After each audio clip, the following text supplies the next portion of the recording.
Okay, and we're on. This is my good Great. this is my good friend Kristen Kurie. She is a physical therapist at Westside Dance Physical Therapy and one of my really good friends. So I thought it would be great to have Yeah. her on my little YouTube channel to kind of help us dancers who are stuck at home with no PT. So, Yeah. I know it's such an unusual situation that we're faced with. It's kind of just like overnight you had to just scramble and adapt to a new way of life, and then oh my gosh, what do you do without a studio floor? studio floor is like the biggest thing Yeah, for sure. absolutely, absolutely. For sure. For Um, me, I'm like at first I was like, oh, this is great. I have a break. I can heal some things. Like my Achilles were kind of bothering me just because yeah, you keep pushing, pushing, pushing, and maybe your body needs a little rest. But yeah, now, as I try to do some classes here and there, I find like certain little weaknesses are cropping up that I was thinking, I bet there's other people that are having situations like this. And I do know some students that have this particular, um, some of the particular scenarios I might talk about. But first, I wanted to ask, you know, in this current scenario, what do you think is the first thing that's going to start to become weak for dancers when they don't have access to the studios and can't take the full class like we normally take? Like, you're able to get to like maybe a pirouette and center on a floor like this, and yeah, maybe, small jumps or a jeté at the yeah, most. yeah. So, in your I mind, think what do you think? Are you expecting is gonna happen when we come back? I think you started to touch upon all of those areas. The jump, your height is probably going to be a little bit lower at first when you're coming back, and maybe even the speed of your footwork or point work, just Mm-hmm. because you don't have the room to move. Maybe you're on a slippery surface, so you can't move Right. fast. Um, so I think that just being in our homes, you can still stay strong, but I think speed work and jumping is what's going to have to just you're going to have to be okay with building that back Right. once you come back into the And it studio. and it can come back. Like Yeah. for dancers that you've trained who come back from injuries where they've been out a long time, once they're really, back taking full class, how long do you think it takes before they feel like they're themselves again in terms of fast footwork or a jump? So, I mean, that question can be answered one of two ways. I can give you the textbook explanation, which is that usually after it takes about 2 weeks to start deconditioning your muscles. But in athletes, they may decondition faster, but they also rebound faster. Okay. Because have you So heard you, that saying where people are like, if you take 1 week off, it takes 3 weeks to cut, or there's sayings like that. I don't even know what they are, but like they stress me out. and I think that's why you have to be okay with giving yourself that freedom and and and like letting yourself off the hook, taking the pressure off, just to say, I'm going to need at least 2 weeks to feel like I'm in my body again. Because what you don't want to do is come back, hit the ground running, and maybe you've had an old tendonitis or tendinopathy, and then flare that up. Right. So you have to keep the baseline now, and then when you come back, just like you're coming back from any break where you've had some time off from the season, like Don't dive you right in. feel what, yeah, Yeah, that's what we always want to do. And as I've been thinking about this time, I've been thinking it's sad that we can't perform, and who knows when it's going to be in a situation where we can do that again. But the yeah, most important thing is that we need to not get injured in this type of scenario. We need to not get injured trying to dance at home, and we need yeah, to not get injured as we come back with too much gusto. yeah, yeah. I mean, if you fall, you can either injure your ankle or you could injure a wrist or an elbow or Right. something like that. So, yeah, really assessing your floor situation is super Right, important. especially since there is no access to PT or the normal things you might have if you did hurt yourself. So, Except through video conferencing. Okay, you guys are still doing that. We are, and it's made me change how I practice because I tend to be, hands-on first. And not like And talking so much?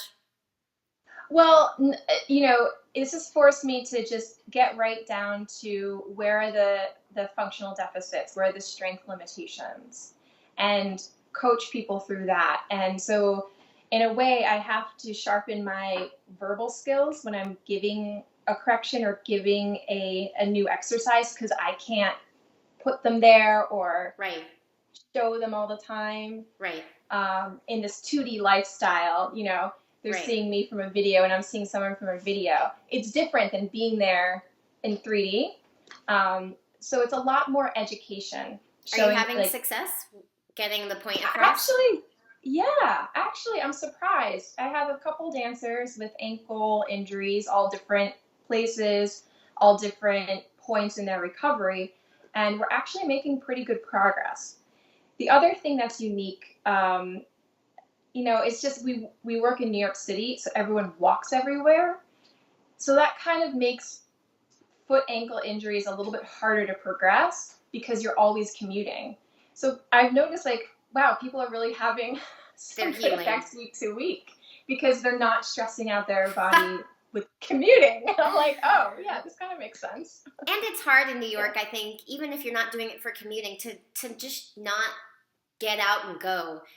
There's something nice about now where no one's jealous of anybody else going out and doing anything. There's something a little bit freeing about it. So Yeah, we got to yeah. embrace The that. exactly. You gotta embrace it. The personal pressure is off a little bit right now. Yeah. Okay, can I ask you a specific question for me that I think might help some people? Yeah. So I have a little bit of a leg length difference that I can get kind of adjusted. I can get it balanced out if I see a chiropractor regularly. We kind of decompress my lower back, and that tends to fix it. So Yeah. now I was like doing yoga the other day, and I realized my left leg is probably a full inch longer than my right, and my left hip is not sitting in the socket as well. And maybe there's students or dancers out there that don't know that they have a leg length difference, but where it manifests for me is when I lift my leg to the side. I feel a congestion in that side of my hip, and and I think no matter who you are, one side is different than the other, and so kind of working around a tightness on one side could help everybody. But I also do know students who have leg length differences, and I'm wondering like, what can I do to balance out like my pelvis and my lower back on my own? So there's a couple things. So your leg length, you already know, has a contribution from your lumbar spine, and that's the first key is to understanding where your leg length comes from. Is it a true difference in the length of your bones of the leg, or is it because there's some kind of imbalance in the lumbar spine? It can either be like a side bending or have like a little bit of a rotational like component. A little scoliosis. Little scoliosis. Okay. Yeah. Yeah. So for you, knowing that is really important. So my question to you is, which hip feels congested in your développé? Is it the longer leg side? The longer leg. Yeah. So when you're standing up on two uneven supports, you use your hip muscles a little bit differently. So I'm going to show you one way to try and, in like a unilateral stance position, to try and recruit the proper muscles of each side. And there might even be, because you have a low back component, you're familiar with gyro, right? Right. And all of those concepts. There's a really nice, gentle way to free your pelvis and your lumbar spine. Do you have a little overball at home? I don't know why. Bingo. I just felt like if I was going to bring one prop to this was going to be it. I knew you were going to need this. You hit the nail on the head. Yeah. It's dirty. It's like not bright red like it should be, but it works. That's all you need. We played soccer outside with it. Love it. And do you have a chair with like a solid seat? Yes. So nothing plush. Oh my gosh! I have everything right here. You have everything we need. I have all that I need. And this is a little exercise that I learned at a gyro course through Harkness. It was like sponsored by Harkness and some gyro clinic out in Long Island. So I'm going to share that with you because it's been really, really helpful. Okay. All right, so I'm going to get to. Oh, we're starting with the chair. We're starting on the chair. Let's get down to it. Okay. I'm really excited, Kristen. Well, I hope this helps, you know? Yeah. Give it a shot. So you're going to actually sit catty corner. Right. So you're going to have the edge right in front of your... Are you sitting on your ball? Yeah. Sit on that thing. Do you think mine's too big? It's pretty... I should deflate it a little bit. We were using it for soccer. Yeah. We wanted it So it needs a little squish to it. Okay, it's got squish. Good. All right, so you feel how you're sitting on your pelvic floor and you can ground your feet? Yes. But you're not really loaded through your sit bones. So you have all of this wiggle room. All right. And you can do your arch and curl, which you can probably do better than me. I haven't done it in a long time. And curl. And you don't want to necessarily go to your extreme range of motion, but you just want to warm up your spine. And again, it's not to the extremes. It's just juicifying everything. I think that's one of my problems. I like to go to the extreme. Yeah, as a dancer, you have to go to your end range a lot of times because that's as good as you got. So that's the hard thing. That's why it's not about like exhausting your full range of motion. It's really about getting the coordination. Honestly, I think of this more as getting the coordination between your sacrum and your cervical spine. So the minute you tuck your pubic bone under, there's a cascade effect, and you turn into the letter C. So you want to let that C go all the way up to your neck. And then you let your pelvis your shoulders. Your shoulders are going to round forward, yeah. But not go up. Yeah. Okay. No. And then you're going to let your pelvis dictate the change of direction. So as soon as you start rolling that pubic bone down and tailbone up, you're going to feel a wave of response going all the way up that way. So you're really just like rocking and rolling and loosening up the little muscles in the joints. It's kind of more like a yawn than a forced extreme. Okay, and then you can find your center point on the ball and reach one arm to the side. So do a little lateral lean and then up. And then another little lateral lean and then up. So which is your longer leg? My left. Your left leg?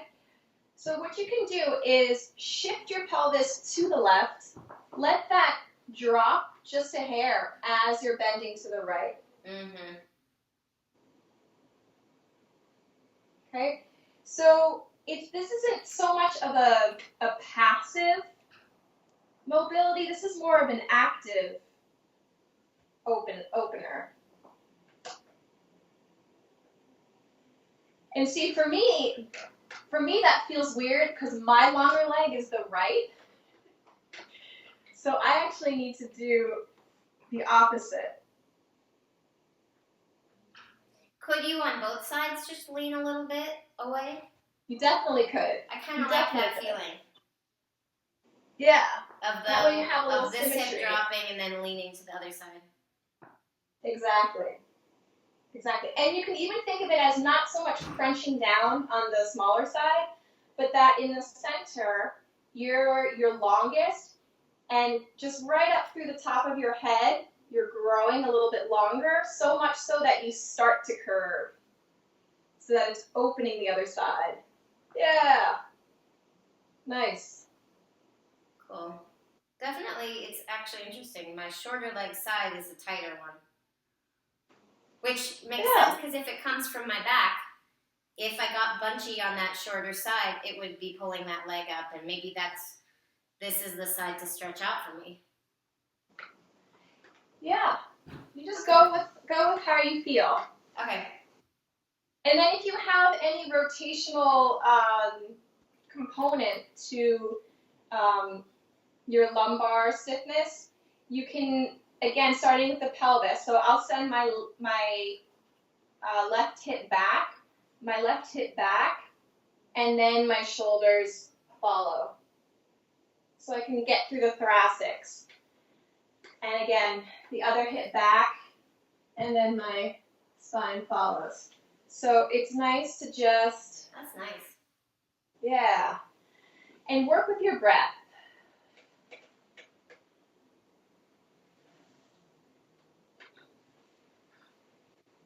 So the goal of the ball is to allow for the differences to be evened out. Yeah, so it's to give your pelvis a little bit of freedom. Right? So you're not sitting on your sit bones. You have more three-dimensional movement than if you were stuck on a chair, on a flat surface. That's cool. And I like having like a little tool because we're limited. Like you can't be with a gyro machine right now and get all of those extra effects. So that like any little tool to elevate an exercise feels nice. And then I had, you just reminded me of something. I had a patient the other day. She grabbed her foam roller, and she was like, "Oh yeah, I know gyro. I love it." And she starts doing like her arching and curling with her foam roller and all of this like great stuff. And I was like, "Oh, that's perfect." We have to get creative.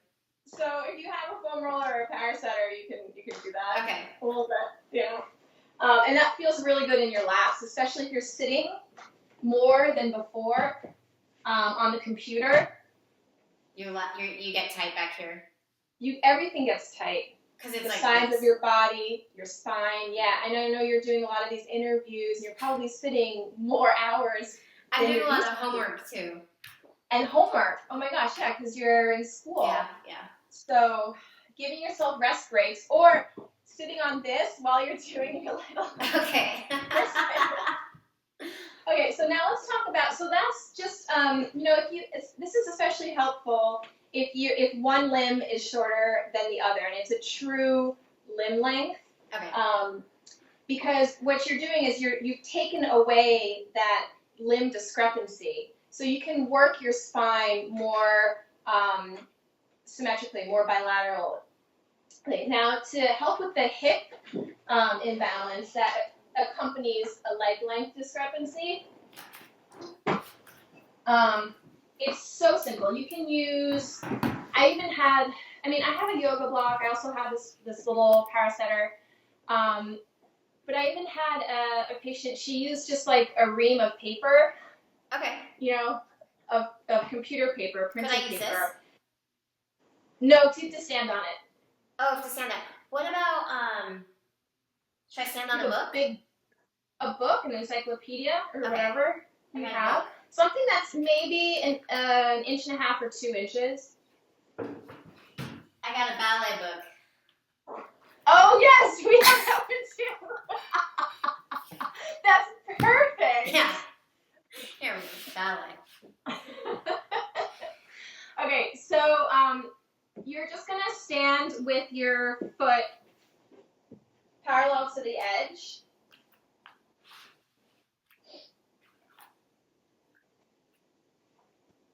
Okay, and so what this is doing is letting you clear, maybe that's the longer leg is free. Or the shorter leg is free. It's shorter. Well, it doesn't matter. Yeah. But unless you clear, so if you were to put your longer leg on the book, let's try that. Oh, it is on the book. Okay, longer leg on the book. Good. I already feel just being here, I have to lift up. Yeah. A lot in that hip. Yes. And so just simply using the free leg as a pendulum, you're going to be working harder to find your balance on the longer leg.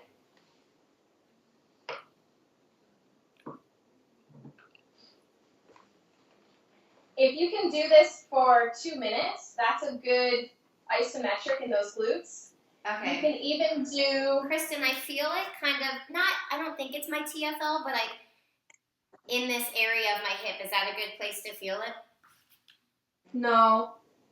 Oh, interesting. I think it is so tight that that's what's driving.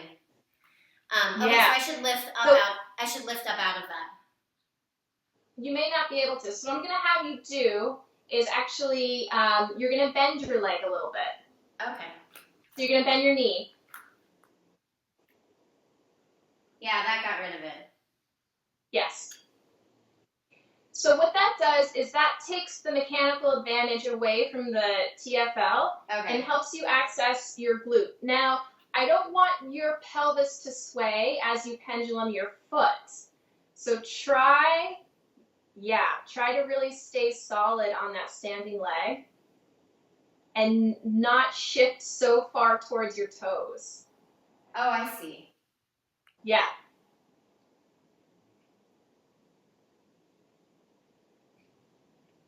That's it. So, and let go of the tension in your swinging leg.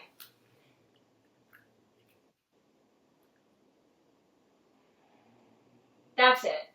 So that your focus is really just on your standing side. Okay. So go with the momentum. Yeah. And then control that standing leg hip. And try it to the other side. See what you feel. Yeah. I could probably do a straight leg. Yeah, because that's the shorter one? Yeah. Boy, my leg's tight. Won't go back to it. So that's probably why your TFL is really, really tight. Like this kicks in just right there. I'm like, ooh. Yeah, so what's stopping that is the anterior tension in the hip. So you need to roll out your TFL with a tennis ball and also build up a little bit more stability in the posterolateral glute. Okay, cool. So this is a good one for you. And you know what's also nice about it is if you have any degeneration in your hip, like if any arthritic changes, this is the pendulum leg is actually getting some positive effect because it's getting a little traction through the joint and it's lubricating in the socket. So really both sides are going to benefit from that. Yeah. So, but 2 minutes is really your goal. Okay, I love that. To stay, yeah. And there's other things you can do if you want to exercise more of the side. Just doing, well, this is a little small. I'm going to use my yoga block here. You know, just doing like a heel touch and then up. These little guys. I should do 2 books. And, okay, where should I be feeling? My standing tush? Yeah. So this is, again, as soon as you go into your squat, you're taking out the TFL and you're mechanically advantaging your lower glute and that posterior glute med a little bit. And obviously we're trying to keep the hips level and not do a dipping. Correct. So it's just a little heel touch. Okay, I like that. Yeah. It's also good for the knee, too. Yeah, exactly. Get a little quad action in there as well.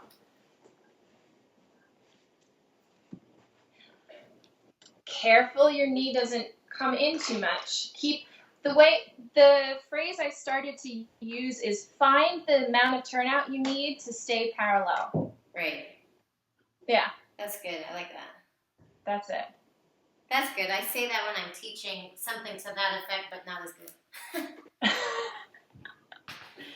Okay, cool. I like all of those. That's a good enough amount to work on for a leg length difference. Yeah, Or are those good things to work on if someone just has general scoliosis? definitely. Absolutely. Because You most can, people have a little bit. yeah. And it's either something that you develop, so that's in your spine, but even with a leg length inequality, you're going to have an imbalance. So we call that like a functional scoliosis. Even if your spine is straight, if one leg is a little higher than the other, then that's going to offset your pelvis and give you a little functional tension in one side that looks like scoliosis, but it's not like true scoliosis. Okay, cool. Yeah. Yeah. My other question is, usually, I have like one bunion that hurts more than the other. Yeah. My good bunion started hurting me, and I was like, because I haven't been in pointe shoes very much, and then I put them on, and it was like I could just tell my feet were weak, and I need to keep my toes stronger. And besides, I think a lot of people know about doming, where you can kind of like pull on a towel. Floor. Yeah. Yeah. Like, what else can you do to like isolate the strength of, like, for people that have constantly been in pointe shoes and now suddenly aren't for a while? What is something we should be doing that could be like a daily maintenance for our midfoot and our bunions? Well, I'm so glad you asked that question. Because there's a really good exercise that I learned at a dance medicine conference this past fall in Montreal. Cool. And it was great because we got to hear from clinicians from all over the world. And this is an exercise that the Australian Ballet came up with to help their dancers recover after ankle sprains or, foot Which ankle is where David tendonitis. Hallberg went to recover from a big ankle sprain. Yeah. So I'm sure he worked with their physios as well. They're a great group of people, and so I've taken their exercise and their protocol and started to give it to some people, and it's been very, very helpful in overcoming, instability in the foot. A lot of times the bunion forms. Okay, maybe you haven't been in pointe shoes for a while. You may not, so you might have some intrinsic muscle weakness, meaning the muscles that just go from the toes to the heel, but aren't long enough to leave the ankle. You might have some intrinsic weakness. And who knows if you're, rolling in a little bit or this and that. Never. So, because there's also, before I get to that exercise, I love to educate people on the mechanics of their own bodies. Whether you're a dancer or whether you're an older person and you just had a hip replacement, this concept applies throughout the age spectrum. And that's the relationship between the hip and the foot, right? So the easiest way for me to just really quick demonstrate that is, can you see my feet? A little bit. A little bit? All right. That's better. We're gonna have to deal with that. Oh, my cameraman is here to help. Oh, wow, that's amazing that your computer just moves like that. Okay, so the easiest thing to do is I'm just gonna bend my knees so that I have some freedom, and I'm just gonna wag them to the right and to the left a little bit. Okay? And then I'm gonna stop in one direction. So stop with your knees pointing there, right?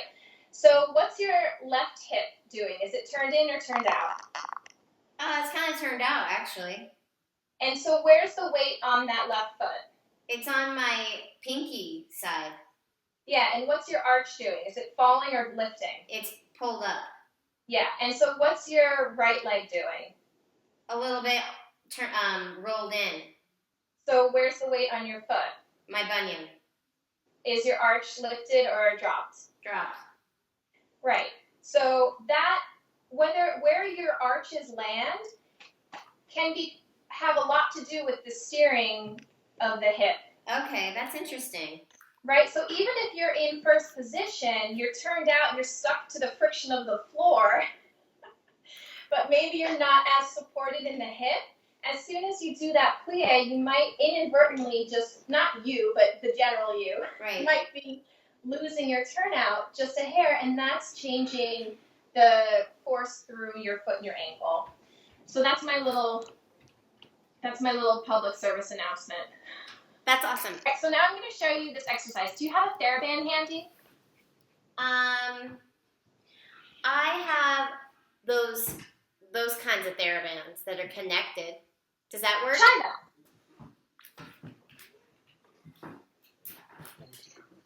Move forward. Or is it around your big toe? It's around my big toe. Okay. Yeah. Okay. So, Let's get back. there you go. I think because I'm short, this will work. I hope you can see my feet. Well, we can see yours pretty good, so that's I good. can see yours. All right, so before we put tension on your toe with the band, I want you to let yourself, let your foot roll inwards, roll outwards, and then stop where you feel like it's neutral and flat. Okay. All right. So you're going to commit to that ankle position. So when you start moving the toe against resistance, don't let your ankle try and help you. Okay. Got it? Got it. All right. So what you're going to do is pull up on that Thera-band until just your toe lifts, but you're going to keep the ball of your foot down. Okay. Okay? And all you're going to do is think about keeping your toe long and pressing the pad of the toe, not the tip, but the toe pad down into the ground. Hold for 10 seconds. And then slowly let your toe come up. So you're resisting the elastic recoil. I leave all 4 other toes on the ground when I lift up. Yeah. And obviously we're tracking in a good angle. When I push my toe to the ground, don't let it squish next to my second toe. Exactly. So you want to leave a little space there. If it helps to put your finger between your toes, you can. You can even, if you're really having trouble keeping it straight, you're allowed to use a toe spacer if it fits. Okay. But I think I can manage without it, actually. Yeah, it looks like you're doing a pretty good job. So when I do these bunion exercises, for me it kicks on this. Is that the right thing? Yeah. Okay. It's like... Is it cramping? No. Good. I just, when you put your foot in a pointe shoe for so long, I think that muscle gets really weak. Yeah. Because it shuts off. As your bunion goes more and more, your toe goes more and more over, you can't even access this muscle. So this is a good exercise to kick it back on. Yeah, exactly. What do you call that muscle? Oh, your abductor hallucis? I call it the pointe shoe muscle. That's my technical. You know what? This is also a really good exercise. Just if anyone who's watching this in your audience has experienced stress reactions or stress fractures of their metatarsals, this is really good. This is also indicated, meaning it's also very, very helpful for people who feel like they always have to roll out the bottoms of their feet. If you're constantly feeling tight or cramping, it could be that the intrinsic muscles are a little weak, and so they're feeling incredibly exhausted. So what is the series? So you want your goal is to get up to 10-second holds with the big toe, right? And then you're going to actually go to your baby toe. No. And that's where the fun begins. Okay, so I start with the toe lifted up, and my foot's very well placed on the ground evenly, and then I hold that big toe. So wait, when I push the big toe into the ground, am I resisting with the Thera-band? Yes. Okay, gotcha. I wasn't doing that. Okay, cool. Now That's the point of the Thera-bands. I know. I thought it was to keep my bunion not from not going around your... to track it? Yeah. That too. Okay, now I'm on my pinky toe, which I have little tailor's bunions, so it's basically another bunion out here. Which we're going to get rid of. Great. You know, when I first went on the pointe, it popped out on both feet the first week. And you've had them ever since? Yeah. Like, my bunions took a while to appear, but my tailor's bunions popped out in the first week. And they hurt really bad, too. It was like this weird thing. Oof. But they haven't hurt since that week when I was 12. Well, thank goodness for that. Okay, whoa. How do I do this? Is it almost like my foot's going to kind of have a doming kind of thing happening with my knuckles? Yes. Okay. I call this doming on crack. Those are my terms. Okay. But I think it's really good because you're working into that resistance. You're using the same doming muscle, but you're targeting that doming muscle plus its individual intrinsic. Right. And I like the tracking thing, you know, for these edge toes, these peripheral toes. So basically what you're doing is you're setting up some resilience in the big arch in the middle of the foot and some resilience in the smaller arch, the lateral arch, which is very helpful for your balance, your stability, and for your jumping. So this might kick off if people have issues with like post-tib tendonitis. This could help with that. Because if you're overcompensating and wiggling back and forth all the time, doesn't that get overworked? Yes. I mean, there's more things that you should do to specifically address the post-tib, but absolutely the intrinsics have to relearn how to work in coordination with that post-tib again. So this is a good place. This is one good component of a post-tib rehab. Cool. Certainly.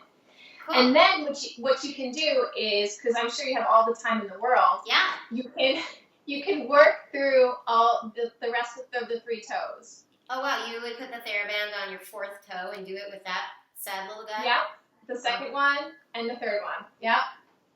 Oh my god. That's incredible. So it's really good because then you start to realize like, oh wow, maybe the lateral column of my foot is really not as strong and not helping me as much as it could. I really like that, Kristen. That's cool. So the formula is just 10 10-second holds each toe. Okay?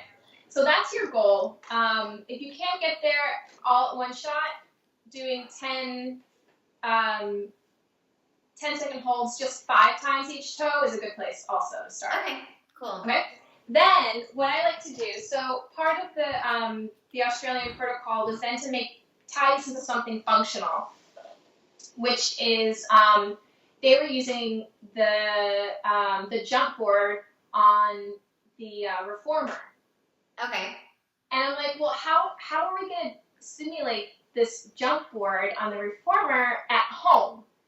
So I came up with, I call them popcorn feet. Okay. Was it like this? So yes. So you're using the intrinsic to just so without the ankle first. Try it without the ankle. It's really fun and hard. So you just kind of pop your foot up off the ground. Wait, you mean when you say without the ankle, you mean don't point my foot? Exactly. How? So how do you not go like that? Can you see my feet, Chris? Oh yeah. Yeah, turn that way. No, turn that way again. I'm trying to stay in the middle of my screen. Okay. That's it. So you want to really push down into the ground with those toes, keeping them long. Oh, I can use my toes. Just don't point. Yes. You want to use the same muscles you just woke up with the Thera-band. So it's like you're doing a dome and a little lift. Okay, got it. And you'll be surprised, after any kind of ankle sprain, this can be really challenging. Okay. Whoa, that right one. Oops. It's so hard not to point your foot. It is. But You'll be allowed to point your foot in a second. Okay, thank you. So once that starts to feel a little bit more natural, and less like you're picking your foot up from the hip, but more like you're really pushing it off the ground and landing. So it's almost like, pretend you have like a spring underneath the ball of the foot, and it's popping you up and then coming down. Up and down. Okay, got it. That's better. There you go. Okay, so that was a good cue for you. Yeah. Yeah, that was it. And then you can start working on adding the ankle. But do you feel how more alive your toes are on the left? Yeah, totally. So that's a really, really nice way to preserve your foot intrinsics if you can't jump or you can't be in your pointe shoes as much as you want. Well, we're all watching Tiger King. We should sit on a chair like this and popcorn. Sit and watch a movie with popcorn. That's good.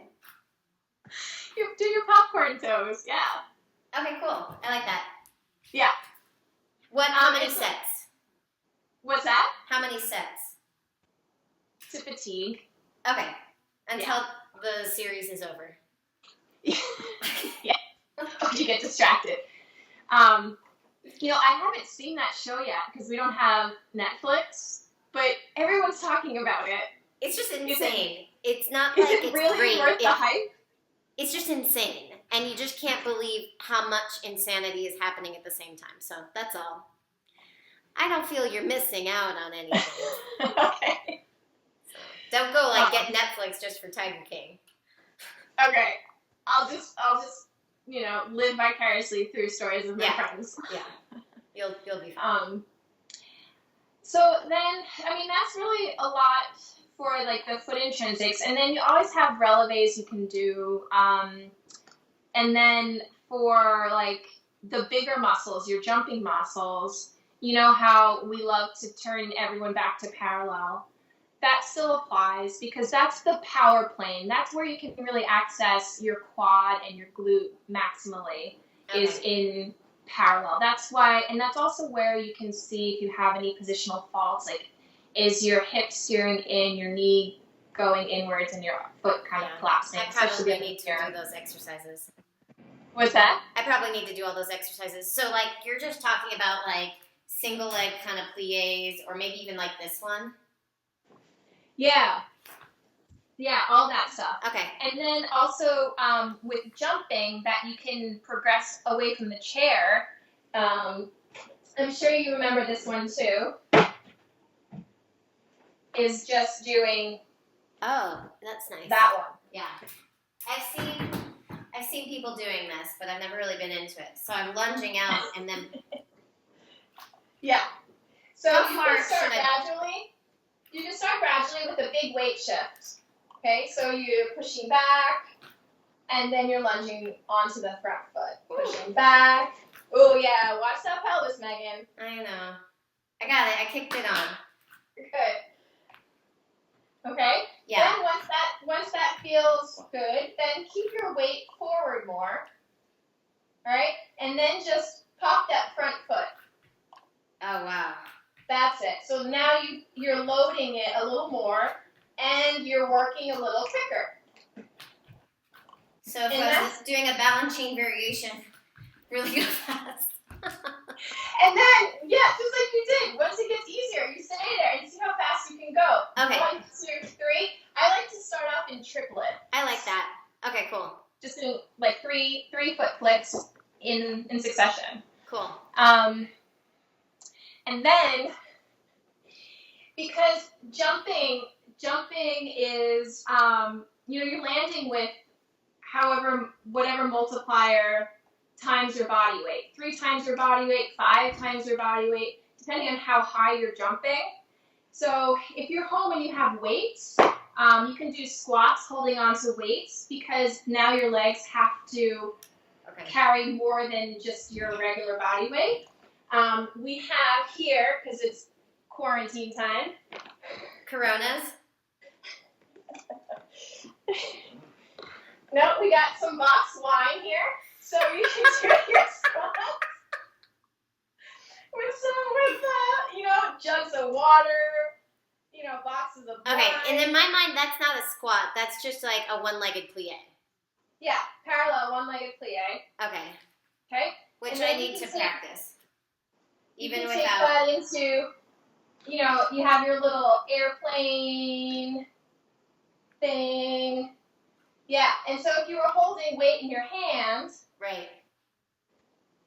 so a little bit more load through. And everyone should be feeling back here. Yeah, your glute and maybe your quad a little bit, depending on how many reps you're doing and how much weight you have in your hands. Where do you think is the most important part to track the knee? I know they're both important, but is it possible that it's when I come up that it's when I slide in? That I have to keep my leg out? For you, yeah. Is that normal for everybody? That looks good there. And then as soon as once you get more towards hip extension, there you go. You mean like going all the way? So now you're in hip flexion on the standing leg, right? And so then when you come up to a straight line, holding onto the back part of the glute, that steering wheel behind the hip bone. I think these are going to be good for what's weak in my hip, affecting my leg length difference too. Definitely. Ugh, I have so much homework to do. Well, you don't have to do it all at once. And Okay. The beauty of this is, you know, the more you do it, the more familiar it becomes. And then it just feels like, oh, this is this. So I hope this is a nice sequence from, you know, basic smaller muscle groups up to the larger muscle groups. That's good. So we started with the leg swings. Oh no, we started with the gyro and the ball. The gyro. And we twisted and we bent side to side. Then we did a book swinging and then heel taps down. And then we went into Thera-band, right? For the toes. With the toes. And then we did some popcorn, and then we did lunging, and we went back to like a dégagé, and then we stayed over and did triplets. Yeah. Okay. Cool. Yeah. That's great. Is there anything else that you feel like you wish your students or, you know, clients would be doing right now? Tracking how much you're sitting and making sure you either create a standing desk situation, so you have an option, and just get up and walk and you know, find some levity in the day, have some fun. Ask and I got to a point where we had cabin fever, and we just put on Twist and Shout and just danced like no one was watching. Wait, but he didn't tell you there was a camera on. And He filmed it. We have footage we're going to show everybody right now. No. I'm just kidding. That would have been hilarious because he ended up filming it. Oh, he did? Yeah. So now somehow I just have to find this footage. I'll just show you later. I can't wait. It's hilarious. And I think that's what everyone needs to do, is to just, you know, because ballet, you're in control and you want to have control of your body, but you just have to let go sometimes too. It's a good exercise for all of us right now to learn patience, going with the flow. And I think that it will make everybody more resilient in the future in their careers, or even if you're just a student and you get in a company, or if you're a student and you never end up dancing professionally. I think it will make us a lot more resilient to have gotten through this as a dancer specifically. Like, what a challenge. And I've been thinking, you can't get through a career, well, I mean, I haven't had many injuries. I just knocked on wood. But, you know, everyone at some point has their amount of time they have to step away and rest their body when they didn't necessarily plan on it. And that's a moment like this where you're forced into hunkering down at home. And so it's like we were all kind of learning how to, like, you know, survive an injury almost. Like, it's like a weird way to think of it. But I've been thinking that a lot of people in their careers have to go through a time like this all by themselves, not with everybody together. Right. So the things that we're learning to do to take care of ourselves, I think they'll translate into the future, into, you know, just like really knowing more about how to survive on a gig or on a tour, or not in like perfect conditions, and like you can still get done what you need to get done. I think that's cool. Yeah, and how much would you say dancing for a company is physical and how much is mental? Yeah, it's so much mental. I mean, the physical is important, but if you're not feeling capable mentally, you don't even have a chance of achieving the physical. No. So this is it's like, maybe not fun, but it's a good exercise. I think we'll come out being stronger than ever. I really do. Yeah, it's a challenging situation, and I think we're all kind of living for those silver linings. Right. Like, how can we still continue to grow indoors? Right. Yeah. Thank you so much, Kristen. This was really fun. Welcome. I'm gonna go do them all while I watch TV. I think that's great. And just see how they feel and, have fun with it. Sounds good.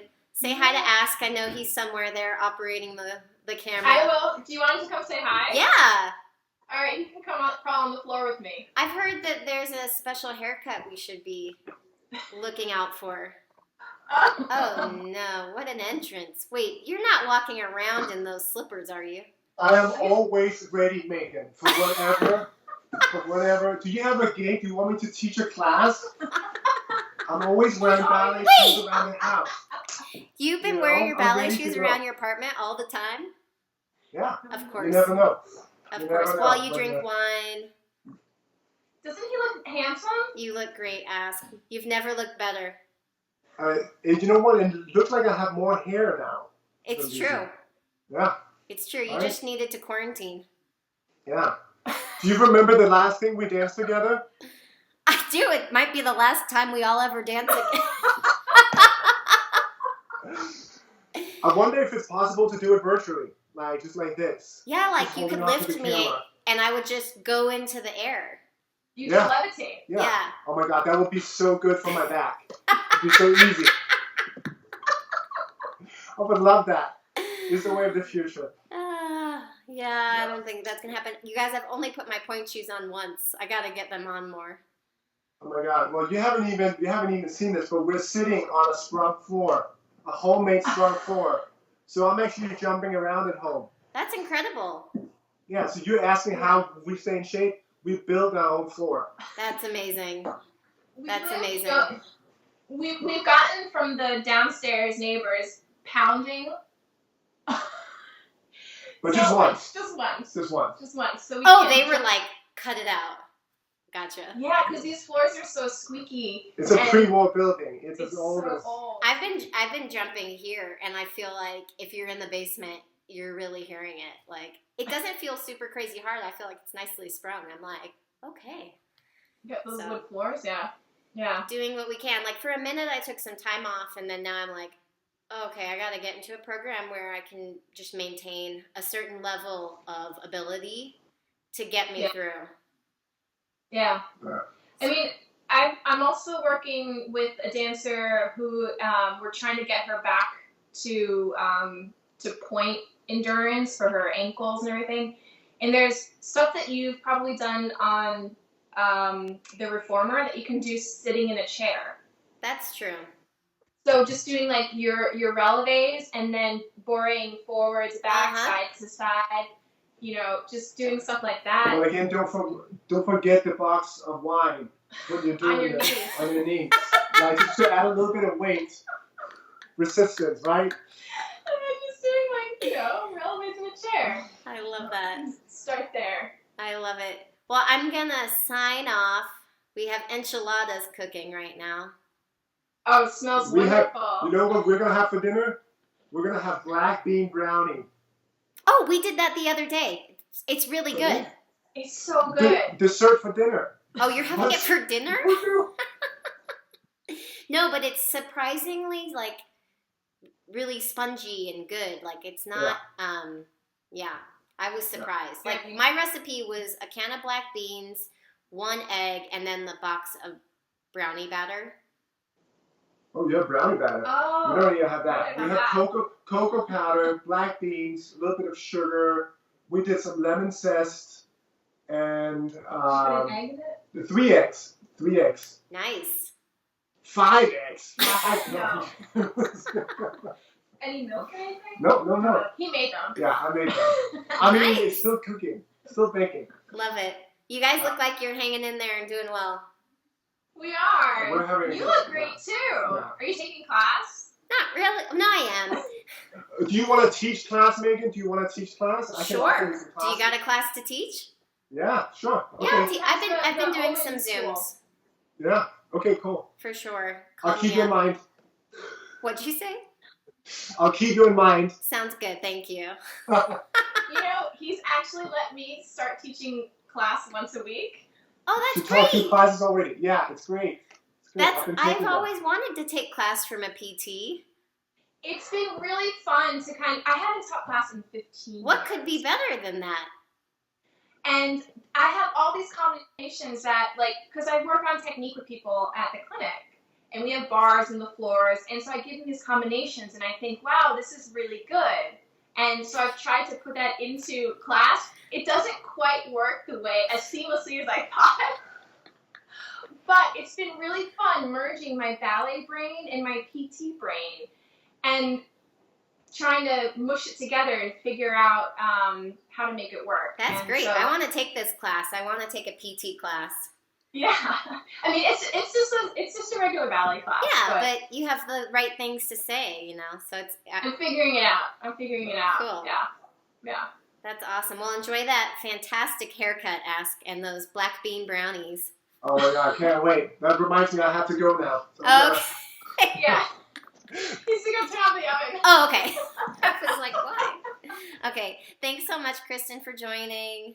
You're welcome, Megan. It was so good to see your beautiful face and that you're happy and healthy. Yeah, hanging And- in there. My love to the family. Thanks. Take care. Bye. Bye.